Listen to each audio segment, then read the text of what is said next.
On va commencer cet après-midi, déjà avec beaucoup de retard, mais on va essayer de faire ça correctement dans les temps. Voilà. On a une séance cet après-midi, critique des connaissances. 3 communications, et je crois que le plus simple, c'est de commencer tout de suite. À vous. Bonjour à tous, alors j'essaye d'excuser Olivier Ledeuf qui n'a pas pu venir à mes côtés pour présenter ce papier, et il a eu des impératifs pédagogiques et donc je le présenterai seul, ce qui peut poser aussi problème parce que c'est un peu Olivier qui fait partie des humanités numériques, donc c'est un peu à son initiative qu'on a fait un peu ce papier. Moi je viens d'un univers qui est proche mais qui n'est pas tout à fait au fait des humanités numériques. On en a parlé ce matin, hein, Jérôme Valluy a parlé un peu de cette séparation qu'il y a entre les sciences sociales et les humanités numériques. Moi, je serais plutôt issu de la science politique, des sciences sociales, même si aujourd'hui je suis en SIC, qui est une grande maison qui accueille un peu tout le monde. Donc voilà, je vais essayer d'exposer un peu notre travail, même si par ma présence et par mon unique présence, je m'appuierai plus sur les méthodologies, les outils que sur les résultats. Donc, je voulais profiter aussi de la parole, c'est pour ça que je n'ai pas posé de questions ce matin, parce que je vais faire un préambule un peu, et qui sera un peu mon commentaire sur la matinée, sur cette question humanité numérique et études digitales, et aussi sur la question critique. J'ai l'impression parfois qu'il peut y avoir une pathologie scientifique dans la démarche critique ou dans la démarche apologétique. Toute innovation scientifique, et l'humanité numérique, M. Mounier nous en a parlé ce matin, avait une sorte d'entrain apologétique sur ce que pouvaient apporter les nouveaux outils numériques et ce que pouvait apporter la numérisation du corpus. Et on a l'impression, dans un phénomène un peu de... pas un phénomène de mode, que l'apologie ou l'entrain a laissé place à une critique un peu exacerbée. Et quand je regarde un peu l'ensemble des publications en humanité numérique, je me retrouve avec très peu de documents scientifiques, en fait. C'est-à-dire que beaucoup de gens parlent de gens qui ont parlé, de gens qui ont parlé. Donc on a beaucoup de manifestes, beaucoup de programmes, beaucoup de « et si on faisait que », « et si on devait que », etc., etc. Et je me retrouve avec très peu de corpus scientifique. Et donc là, il y a une question, au moment où, bien sûr, l'apologie très importante dans les mouvements scientifiques, hein, partir avec entrain, avoir des espoirs, projeter des futurs, c'est nécessaire pour constituer des réseaux et monter des projets. Bien sûr que la critique est importante quand une démarche scientifique s'est embarquée dans une certaine méthodologie ou une certaine constance, une certaine rigueur. Il est intéressant d'avoir un recul critique, ça veut dire de montrer les conditions de production de cette démarche scientifique. Mais j'ai l'impression à un moment qu'il faut, et j'ai l'impression que les humanités numériques vont connaître leur démarrage. Moi j'aime bien la courbe de hype, tout le monde m'engueule à chaque fois parce que ce n'est pas une courbe scientifique. Mais j'aime bien la courbe du hype, parce que la courbe de hype, elle a dit, avec l'avènement du numérique, la circulation de la communication en réseau génère automatiquement des buzz. Et les humanités numériques, c'est un buzz, à proprement parler. Et il n'y a pas de honte, hein. Il y a une véritable explosion de l'apologie, et aujourd'hui, il y a une explosion de la critique. Et quand ce buzz va passer, on va peut-être se mettre à bosser. Et on va voir émerger progressivement des méthodologies, des outils qui s'intéressent à des problématiques, qui fabriquent des objets, et qui tentent d'avoir des réponses. Parce que le questionnement et la problématisation, c'est bien, mais essayer d'avoir des réponses falsifiables, qui vont tenir le temps qu'elles doivent tenir jusqu'à ce qu'elles soient contredites, c'est intéressant aussi. Moi, j'ai plutôt cette approche. Une évaluation d'un de mes papiers, je me suis fait saquer dans un de mes papiers, et une des évaluations, c'était de la science administrative, l'insulte en sciences humaines et sociales. Ben, la science administrative, c'est une science très intéressante. C'est une science qui pousse à un moment à observer des problèmes, à construire des problématiques, à fabriquer des objets avec des méthodologies et tenter, à un moment, dans les problématiques, dans les hypothèses qu'on a mises en place, d'apporter des réponses jusqu'à ce qu'elles soient contredites par d'autres travaux ou d'autres papiers. Et la communauté scientifique, dans les humanités digitales ou par ailleurs, va pouvoir se constituer à la fois sur le partage de ces objets et des modes de problématisation, à la fois aussi sur le partage des méthodologies et sur les débats des interprétations. Et tant qu'on n'est pas sur ce terrain, tant qu'on ne produit pas des objets et qu'on n'en tire pas des interprétations, le travail critique va un peu patauger et tourner en rond. Moi, j'ai une approche qui est assez simple, en fait. Quand j'ai vu arriver le numérique, ma carrière de chercheur est liée à l'arrivée du web, Et je retrouve un peu tout le débat qu'on a eu sur l'Internet et sur l'espace public numérique il y a à peu près 10-15 ans, avec la partie apologie, la partie critique.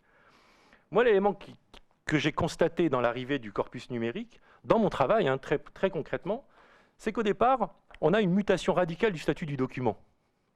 Qu'est-ce que c'est qu'être chercheur en sciences des humaines et sociales? Je vais aller à la CEP. Hein. C'est d'abord faire un travail exégétique, ça veut dire avoir du sens et produire du sens sur ce sens. C'est avoir un travail taxinomique, c'est-à-dire avoir des corpus et essayer de classer ces corpus et montrer comment ce travail de classification du corpus donne une certaine contextualisation de la production du sens. C'est un deuxième travail.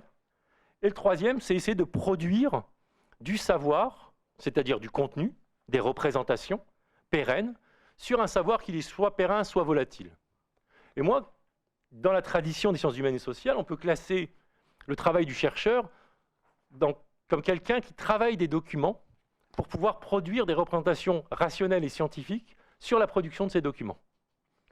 Je classe les documents en deux catégories, les documents formels dits périns, et donc on va s'intéresser à l'édition et à la production de contenu par des acteurs, ou quand on va observer plutôt des représentations, quand on va observer plutôt des actes, eh ben on va essayer de travailler sur des traces laissées par ces actes, et on va essayer de reconstituer ces actes. Et puis, en plus en sociologie, on va se travailler plutôt sur l'oralité, sur l'informalité, sur la volatilité, et là, on va essayer de reconstruire des représentations par l'enquête, ou on va essayer de reconstruire des actes par l'observation. Alors, c'est une catégorie qui est très très simple, mais je peux dire qu'à peu près tous les travaux scientifiques que l'on peut observer en sciences humaines et sociales peuvent être résumés par cette petite taxinomie un peu simple du travail d'un document, en fait. Le document étant le témoignage oral, si on fait une enquête, le document étant l'observation située, le document étant la production éditoriale.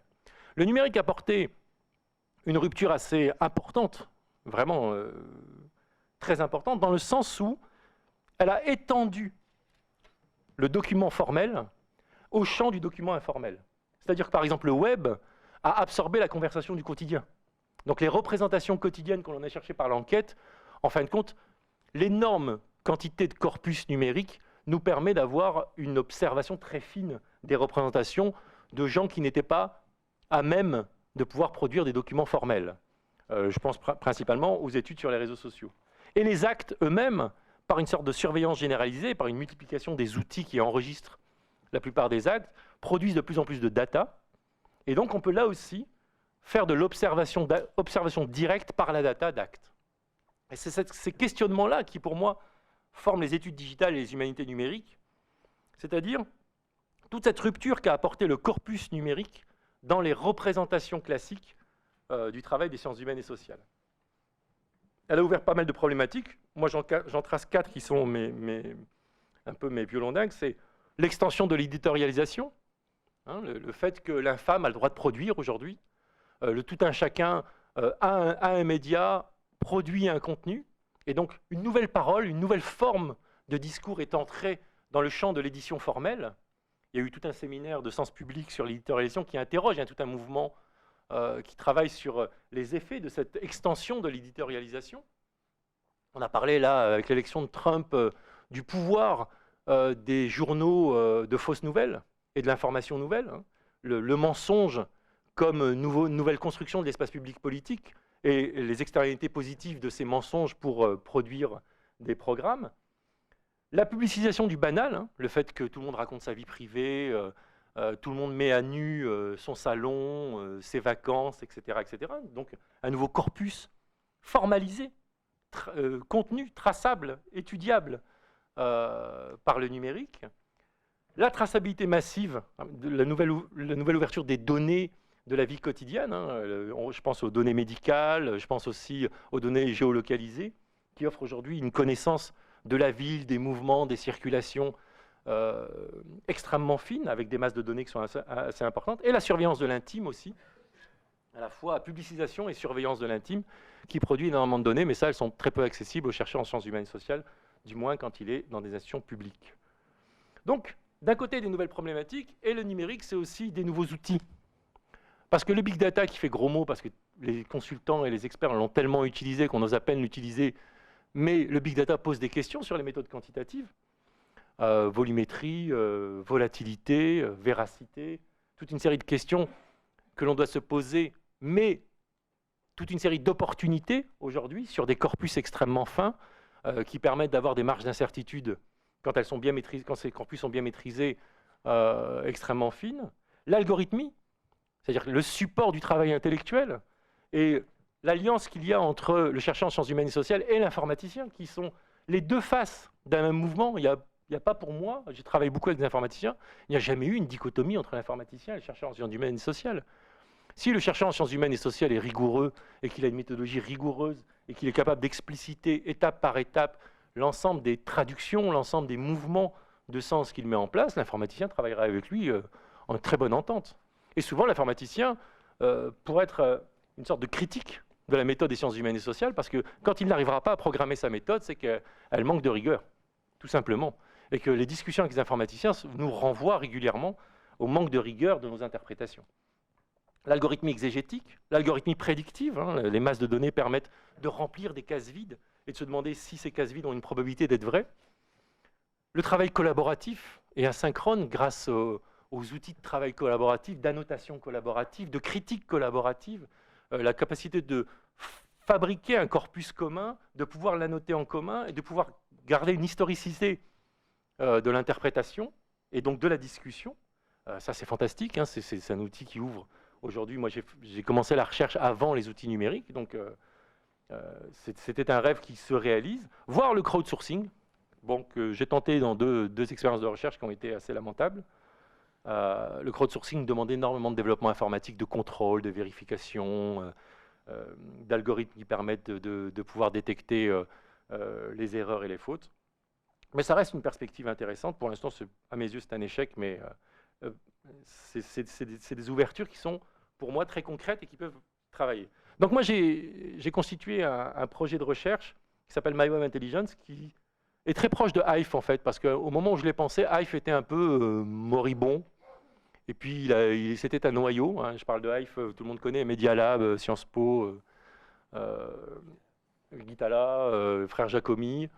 Donc, les gens qui, à un moment, ont apporté, très concrètement, quand GFI est arrivé, quand Navicrawler est arrivé, on avait vraiment un grand mouvement très, très optimiste sur la production de connaissances numériques, sur l'aide algorithmique à la production de sens, d'exégèse, parce que faire une cartographie, c'est une exégèse, tout simplement.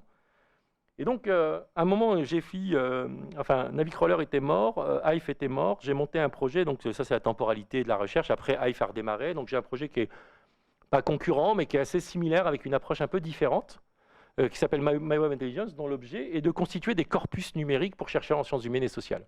Donc c'est un crawler, et c'est plutôt un programme en fait. C'est un programme parce que l'objectif est de découper, alors maintenant il y a la formalisation TADIRA, de découper les étapes d'extraction et d'annotation et d'interprétation, d'exégèse numérique des corpus web en général, parce que c'est des corpus très hétérogènes, c'est ceux qui sont les moins étudiés parce qu'ils sont extrêmement durs à collecter, extrêmement durs à formaliser, et de pouvoir mettre en place une équipe de chercheurs et de travailler sur ce logiciel. Alors mercredi matin, je fais une petite formation pour présenter le noyau. Moi je dis le prototype d'un noyau. On a eu 30 000 € de subvention pour faire un outil, c'est absolument rien. Donc on a fait un noyau qui est une démonstration de ce qu'on pourrait faire avec un outil intégrant open source, évidemment, libre, intégrant l'ensemble des outils d'algorithmie, d'interprétation de corpus numérique. Donc, j'ai couplé ça à une préoccupation qui était... moi, j'ai travaillé beaucoup sur la gouvernance de l'Internet et sur qu'est-ce que c'est qu'une gouvernance dans un système ouvert et complexe. Et une des problématiques qui m'intéresse beaucoup depuis 4-5 ans, c'est l'information de santé sur Internet, parce qu'elle recoupe toutes les problématiques de l'espace public numérique. L'information de santé, c'est la concurrence des paroles infâmes contre une parole instituée, c'est la concurrence de l'anti-science contre la recherche scientifique, et avec des externalités extrêmement risquées, avec des externalités politiques dangereuses, comme par exemple les mouvements d'anti-vaccination, qui sont des vraies problématiques sociales.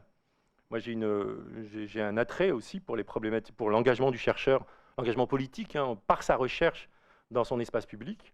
Et donc, la formation de santé est le territoire sur lequel on a beaucoup travaillé. Et donc, Olivier Ledeuf m'a invité un peu à utiliser cette méthodologie sur les humanités digitales. À l'occasion de ce colloque, c'est à l'occasion de ce colloque, on a réfléchi sur qu'est-ce que c'est que utiliser MyWeb Intelligence sur un corpus des humanités numériques francophones, on a joué à un jeu, on a divisé l'analyse de l'interprétation. C'est-à-dire que j'ai analysé le corpus, j'en ai tiré des conclusions en observant des phénomènes quantitatifs, j'en ai supposé des interprétations, et nous avons discuté de ces interprétations au regard de sa connaissance, parce qu'il a une connaissance extrêmement fine du corpus, donc lui, enfin du champ des humanités numériques, et donc lui, il a utilisé son expérience, son observation participante, entre guillemets, même si elle n'a pas été formalisée, du corpus, et moi j'ai regardé comment la fabrication de mon objet m'avait poussé à certaines interprétations. Et on a regardé ce qui collait, ce qui collait pas, ce qui était absent, et pourquoi ça collait, pourquoi ça collait pas. Bon, l'idée aussi, c'est que ce corpus permet, à travers GFI ou à travers des logiciels d'analyse, de produire deux interprétations qui vont servir de contexte à l'analyse du document, qui va être le profil de comportement locuteur, c'est-à-dire la mise en corrélation multidimensionnelle de l'émetteur, des lemmes du corpus, de l'impact, des citations et des types de supports que produise un contenu. Donc on va faire une sorte de profil comportemental et on va analyser le profil comportemental. Et une analyse scientométrique classique que vous connaissez, on en a vu encore une ce matin avec GFI, et on regarde comment ces deux contextualisations du corpus aident à interpréter la position qu'occupe à un moment un document dans un champ. Je serai un peu plus clair quand je vous montrerai l'exemple tout à l'heure. Alors, quand ça a été appliqué au champ des chercheurs en humanité, enfin, on a rentré les deux mots-clés, hein, humanité numérique, humanité digitale, langue française.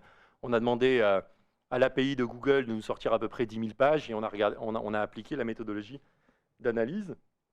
Qu'est-ce qu'on a vu immédiatement? On a vu une forme de structuration du champ, c'est-à-dire que le nombre de nouveaux entrants dans le corpus humanité digitale, humanité numérique francophone est en chute libre, après avoir connu une connaissance, une accélération.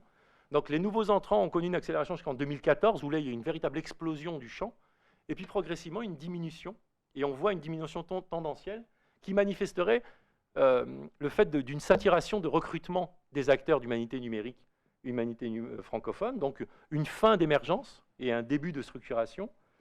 On voit aussi comment, temporellement, parce qu'on a fait une cartographie dynamique, je ne vous rentre pas toutes les explications, mais je pourrais vous donner accès à la publication le jour où elle sera publiée. Et on a vu comment on est passé d'acteurs individuels, d'émergence d'institutions réseaux, d'institutions ouvertes, comme les MSH, comme le HESS, qui a joué un rôle très important d'acceptation et de recrutement de ces acteurs individuels et de tissage de réseaux, et comment il y a au bout d'un moment des noyaux qui se sont constitués, à partir de 2014, des noyaux qui se sont constitués avec une structuration progressive des individus autour de structures d'accueil qui ont joué leur rôle de réseau. Et ce n'est pas pour rien que le HESS et le MSH, qui ont cette fonctionnalité d'ouverture, ont permis à un moment de rendre crédible toute une série de stratégies d'acteurs. Alors oui, je l'ai enlevé tout à l'heure, mais oui, Open Edition, l'Open Edition a joué un rôle d'infrastructure très important pour ces acteurs, contrairement justement aux infrastructures du type Humanum, TGI, etc., qui, on le verra dans la cartographie réseau, forment deux mondes qui sont à distance les uns des autres. On a vu donc, voilà, ça c'est la courbe d'émergence des nouveaux entrants, selon leur nature, hein, on ne voit pas très bien, mais chercheurs, production de recherche, ressources numériques, institutions d'enseignement supérieur, presse. Donc on voit la courbe des nouveaux entrants. On voit que la structuration est assez identique, mais qu'on a progressivement une chute des nouveaux entrants trimestre par trimestre. Et on voit comment donc on est à la fin en fait, de ce champ d'émergence, et qu'aujourd'hui la structure va se stabiliser. On a dénombré le type de locuteur, et donc on voit la place des individualités, projet, production des individualités, qui forment à peu près 50% du corpus, ce qui est énorme hein, en recherche. Hein, si on applique à d'autres champs, c'est assez impressionnant, parce que c'est quasiment inexistant dans les autres champs, les individualités. Ça doit faire à peu près 10%. Là, on est à plus de 55%. On voit la puissance des outils d'automédiatisation, hein, blog, archives ouvertes, qui ont joué un rôle vraiment d'infrastructure technique pour ces nouveaux acteurs. Et donc, c'est pour ça qu'on a l'impression que, quelque part, on a vraiment la culture du numérique qui a rencontré les sciences humaines et sociales. L'automédiatisation, l'utilisation de plateformes ouvertes, c'est quand même le mariage du chercheur en sciences humaines et sociales et de l'attitude geek, de l'attitude hacker Et le corpus le montre bien, en fait. Vous posiez la question, M. Mounier, tout à l'heure, du rapport entre Open Edition et le rapport, il est dans l'usage, c'est-à-dire dans cette culture du hacking, c'est-à-dire des chercheurs qui se présentent en tant qu'individus avant tout, et qui vont manifester leur production éditoriale en dehors de toute forme d'institution, et qui vont rencontrer des supports qui leur permettent. Les blogs, mais des blogs, pas n'importe quel blog, des blogs qui sont quand même de l'institution de la recherche. Hein. Quand on prend Hypothèse, on a une institution de la recherche en sciences humaines et sociales, tout en ayant une grande ouverture. Et donc cette rencontre entre un outil qui est à la fois institutionnel, mais qui est extrêmement ouvert, et la volonté de hack de jeunes chercheurs, ou de chercheurs même plus expérimentés, à produire en dehors des institutions, a été l'identité forte des humanités numériques. Et on voit comment les autres entrants sont à la périphérie, comment le Conseil national du numérique, je vous montrerai la cartographie tout à l'heure, comment Fabula, comment Sens Public, sont des éléments qui sont connectés fortement aux humanités numériques sans en être au cœur. On voit aussi une dichotomie très forte entre les institutions nationales et les grands investissements et l'activité des chercheurs. Aujourd'hui, sur la cartographie, alors j'aurais aimé qu'Olivier soit là, parce qu'il aurait rendu plus riche un peu cette interprétation, mais sur les données montrent clairement une séparation aujourd'hui encore présente, du moins une séparation sur le corpus qu'on a étudié, hein, on est 2010-2016, une séparation entre les TGI, les grandes institutions ministérielles, et l'activité des chercheurs en humanité numérique. Vous me contredirez peut-être, mais le CRS Humanum, et non pas Humanum. Voilà. Et donc là, on voit une carto, par exemple, où on voit très nettement la partie CNRS Humanum dans son univers, la partie autour d'Humanistica, MSH, d'ailleurs vous êtes là, ici, là on voit bien la présence des H-Nord 2014. Ici, on a le HESS, on a Humanistica ici. Donc, ce n'est pas les mêmes réseaux, évidemment, mais il y a une alliance qui est fortement marquée. Ici, on a les périphéries. Et puis ici, on a les institutions ministérielles et les grands investissements, avec des espaces très forts. Alors, on pourra discuter épistémologiquement sur le fait de visualiser des données et d'interpréter sur la visualisation de données. On en parlera avec les géographes. Enfin, l'interprétation de cartes, on le fait depuis très longtemps et ça s'explique assez fortement. La nature des communautés scientifiques, on voit, à la fois dans l'approche dynamique et dans l'approche structurelle, on voit se constituer des communautés scientifiques. Et on voit cette dynamique qui se répète à chaque fois et qui forme à peu près 4-5 grandes communautés d'une cinquantaine de sites. L'idée, c'est des individus qui se rassemblent autour d'un projet de recherche ou un projet éditorial, qui sont reconnus par une institution et qui vont former bloc, c'est-à-dire une grosse institution, des individus dynamiques, et entre les deux, ce qui fait bridge, ce qui fait pont au niveau cartographique, ça va être le projet. Donc la logique du projet qui va permettre à l'institution d'intégrer des individus qui jusque-là pouvaient avoir un travail d'éditorialisation solitaire et pas toujours reconnu.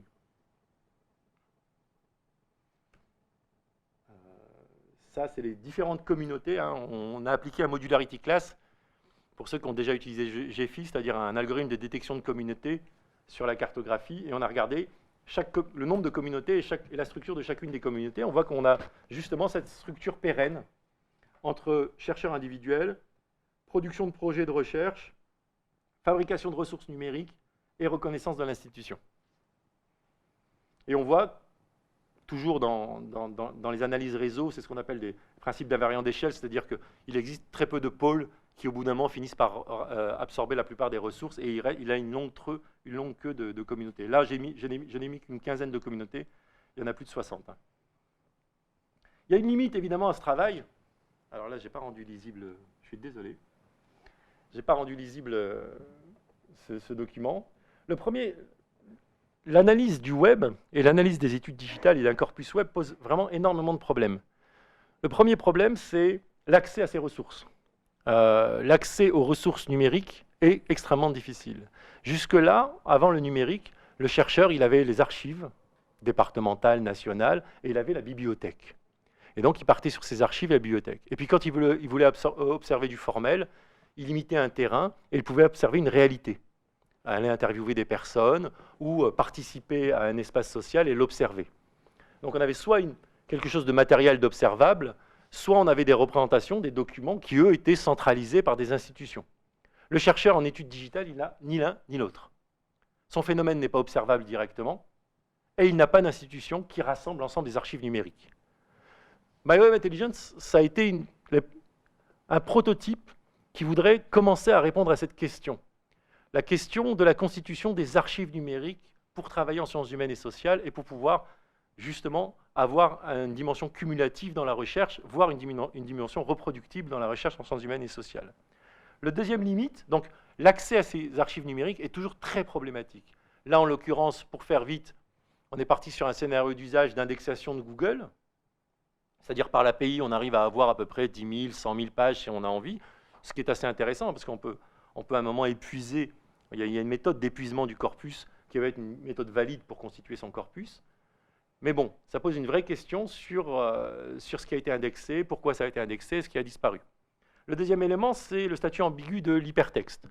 Alors nous, on a essayé, l'outil permet d'extraire le contenu de la dimension éditoriale de la page et de pouvoir détecter ce qu'on appelle les liens qualifiés, c'est-à-dire les liens qui sont à l'intérieur du contenu. Donc on a essayé d'avoir des hypertextes qui sont des actes de citation. Parce que c'est très problématique, c'est une des limites de Hive, c'est qu'il absorbe la page et il prend l'ensemble des liens. Or, une page, c'est de la publicité, c'est des sommaires, etc. etc. Donc, ce n'est pas un acte de citation. Tous les liens d'une page ne sont pas l'acte de citation. L'enjeu dans MyWeb Intelligence, c'est de pouvoir extraire. On a eu un algorithme de readability qui permet d'extraire le contenu et de pouvoir détecter les liens qui sont à l'intérieur du contenu principal de la page, ce qui sont des actes de citation. Donc, les cartographies qu'on fait, c'est des cartographies de citation explicite du document. Le problème, c'est que ça pose toujours la question de qu'est-ce que c'est que citer. Et donc, ça oblige à un traitement second, page par page. Et donc, ça limite, en effet, le corpus là où on pouvait l'étendre grâce à l'extraction automatique du numérique. Le problème de la temporalité, c'est-à-dire que le web, c'est volatile. Donc, quand on cherche à faire une étude sur le web, on verra très vite que, par exemple, les moteurs de recherche, l'ensemble de ce que nous, on appelle les oracles, c'est-à-dire des bibliothécaires du web, c'est-à-dire les moteurs de recherche, les social bookmarkers, les réseaux sociaux, vous donnent des corpus jusqu'à 3 ans, 4 ans maximum. Donc vous n'avez pas de corpus au-delà de 4 ans. Donc vous êtes obligé de travailler sur une sociologie du temps présent, enfin une histoire du temps présent, parce qu'on n'a plus accès, d'ores et déjà, on n'a plus accès aux documents qui ont existé il y a 4 ans. Alors on va me parler des sites comme archive.org, etc., qui sont très parcellaires, mais extrêmement parcellaires, et qui ne peuvent pas vous donner l'archive à un moment de la production éditoriale, à une époque donnée, qui dépasse 4 ans. Genre aujourd'hui, on peut travailler encore jusqu'en 2011, mais on ne peut plus travailler au-delà de 2011. On n'a plus accès du tout au corpus au-delà de 2011. Je vous montrerai, je ne l'ai pas mise là, la courbe de nos corpus, parce que nous, on date les corpus, et on regarde la courbe de corpus, elle s'effondre au-delà de 4 ans, parce que Google ne donne plus accès aux documents au-delà de 4 ans. Il en donne à quelques-uns parce qu'ils sont encore fortement cités et fortement liés, mais ce n'est pas très extensif. Et par contre, il surreprésente les corpus qui ont moins de 6 mois. Donc quand on demande à Google de nous constituer un corpus, il y a un biais énorme, gigantesque, parce qu'il va surreprésenter les 6 derniers mois et il va faire disparaître ce qui dépasse au-delà de 4 ans. Et enfin, travailler sur le corpus du web en général, c'est travailler sur toute forme de communication. Alors ça peut être intéressant, moi c'est un parti pris que j'ai, c'est de me dire à partir du moment où l'espace public numérique est un espace public ouvert, il n'y a plus de raison de limiter l'accès au corpus par tel ou tel acteur. À partir du moment où un document discute et interroge un concept, je le fais rentrer comme un acteur légitime et j'en fais donc l'analyse et la sociologie. Mais on se rend vite compte que le web donne accès, en réalité, moi j'appelle ça la boîte aux lettres remplie de prospectus. Le web est en réalité constitué de milliers de pages qui sont de la publicité, qui sont des renvois, qui sont des informations très factuelles, et qui constitue très très peu de controverses, très très peu de discussions, très très peu de positions en fait. Quand on prend la totalité d'un corpus sur une question donnée, nous on a essayé d'absorber tout ce que nous donnait Google sur les 4 dernières années à propos d'humanité numérique et d'humanité digitale, ça faisait à peu près 14 000 pages. Ben, il y a beaucoup, mais 80% du corpus qui est constitué d'informations quotidiennes, de discussions, de renvois, d'annonces de colloques, et très très peu, en réalité, de controverses à proprement parler. Il faut faire un travail particulier pour décider ce qu'est un document qui participe à une discussion ou à une controverse. Et enfin, la communication scientifique en se digitalisant semble, et ça c'est une hypothèse, semble se marketer en fait. C'est-à-dire que beaucoup des éléments que l'on a vus sont des éléments de communication, de stratégie de communication au sens marketing du terme. Prise de position, annonce, représentation d'une institution, d'une équipe de travail, monstration de ce que l'on a fait, etc., etc. Et très peu production de contenu à proprement parler. Voilà.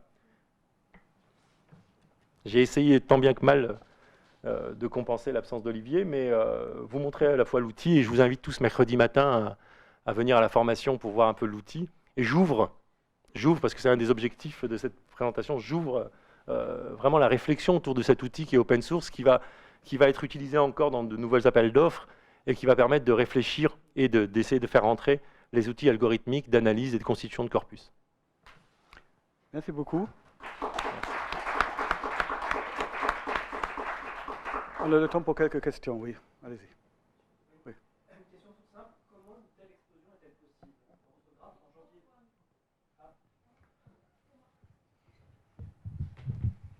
Oui, peut-être. Non. Oui, oui.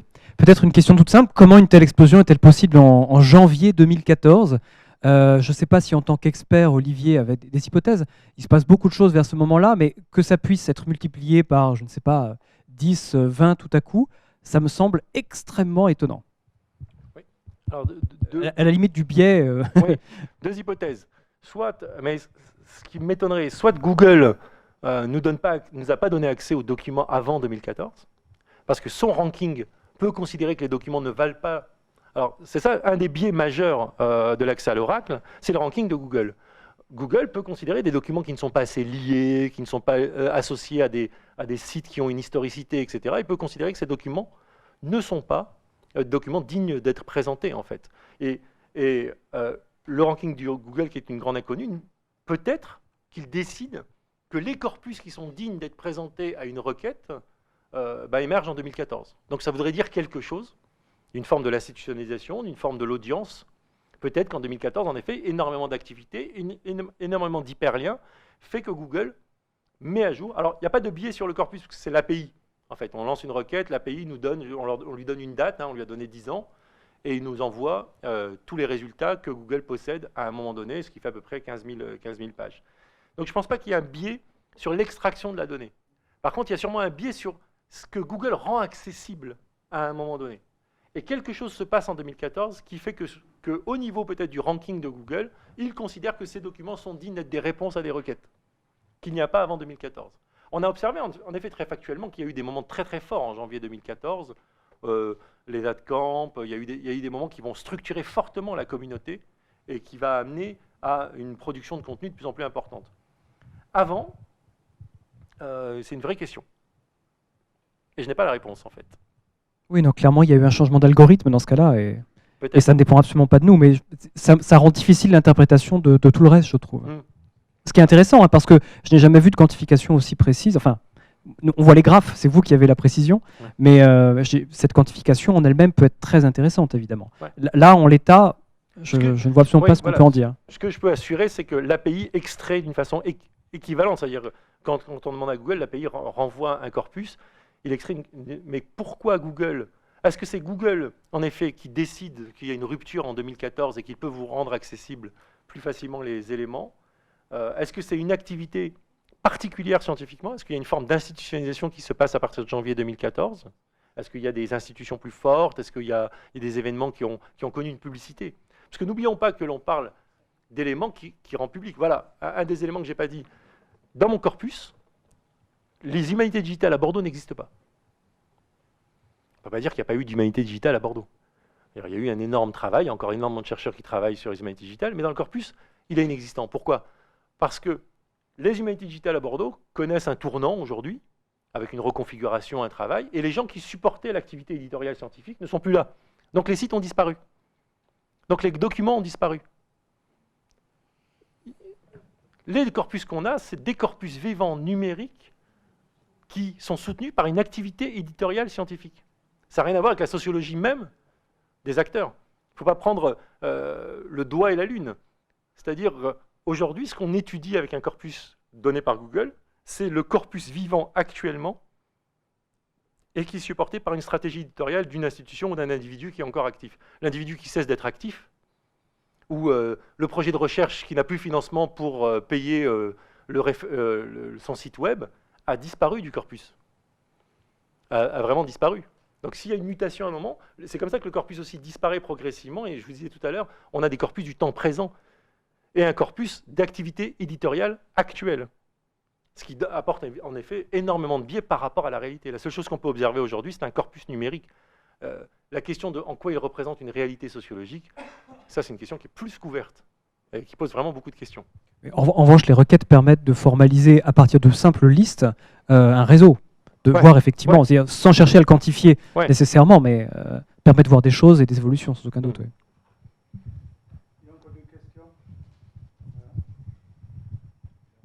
Oui, juste une curiosité, pourquoi est-ce que vous vous basez uniquement sur Google ? Pour des raisons techniques, hein, on a eu un tout petit budget. Le logiciel qu'on a créé attaque directement les API pour pouvoir avoir des quantités. Parce que vous savez que Google, quand vous entrez une requête, il vous rend moins de 1000 réponses à votre requête. Donc il faut faire tout un artifice pour avoir plus. Mais pour avoir la totalité du corpus que possède Google à un instant T, il faut rentrer par les API. Pour rentrer par les API, il faut un programmeur qui vous développe quelque chose qui permet d'attaquer cette API. Et tout simplement, dans les finances qu'on a, on a dû faire un choix et on a commencé par Google. L'objectif de My Web Intelligence, c'est que des gens s'accaparent ce code et finissent par attaquer les API de Facebook, qui finissent par attaquer les API de Dig, de Digo, de tous ces bibliothécaires du web, et pouvoir constituer un corpus plus large. À terme aussi, on a pour objectif de faire un crawl de lien en lien, mais ça pose plein de questions de bruit. Et donc on avait commencé à mettre en place, pour épuiser le corpus de lien en lien, le faire rentrer par plusieurs sources et épuiser le corpus de lien en lien. Mais là encore, ça a généré tellement de bruit que produire l'algorithme d'élimination du bruit prend un travail énorme. Et c'est un projet que l'on va mettre, dès qu'on a des financements, on va mettre un projet qui permettra de... Le crawler, on l'a mis en place, mais là encore, hein, c'est une discussion avec Hive, ils ne sont pas là, mais le crawl génère un bruit astronomique et donc détruit l'objectif de recherche que vous aviez. Donc si vous vous mettez à crawler, c'est exponentiel et vous vous mettez à ramasser des choses qui n'ont rien à voir avec votre enquête. Donc là encore, il faudra créer un algorithme qui permettra, au regard du corpus constitué, de donner un indice de pertinence d'un document qui est crawlé. C'est dans... Oui, en fait, c'est pas une question, c'est un complément de discussion sur justement cette rupture de 2014. Nous, dans le corpus bibliographique qu'on évoquait ce matin, avec une méthode complètement différente et des questionnements différents. Donc, nous, c'est un corpus on a cherché des articles scientifiques, donc il y a déjà toute la différenciation articles scientifiques et autres types de textes, dans les bases de données bibliographiques francophones, donc sur la même période. On observe le même décrochage avec une ampleur moindre que vous sur 2014. Donc c'est assez intéressant de comparer nos résultats parce qu'ils viennent plutôt en confirmation l'un de l'autre. Alors le décrochage chez nous est moins important. On avait un corpus jusqu'entre 2007 et 2013 qui évoluait entre 3 et 20 articles scientifiques par an sur le champ des humanités numériques. Et on passe brutalement à 38 en 2014, ce qui, à l'échelle de nos courbes, marque un décrochage vraiment net. Et sachant que nous, on considère que les articles scientifiques stricto sensu, et évidemment, dans les digital humanities, une grosse partie de la production ne relève pas de cette catégorie. Il y a des textes de blog, il y a des contributions diverses, variées, etc. etc. Donc, du coup, on a un peu tendance à confirmer la force de ce décrochage en 2014.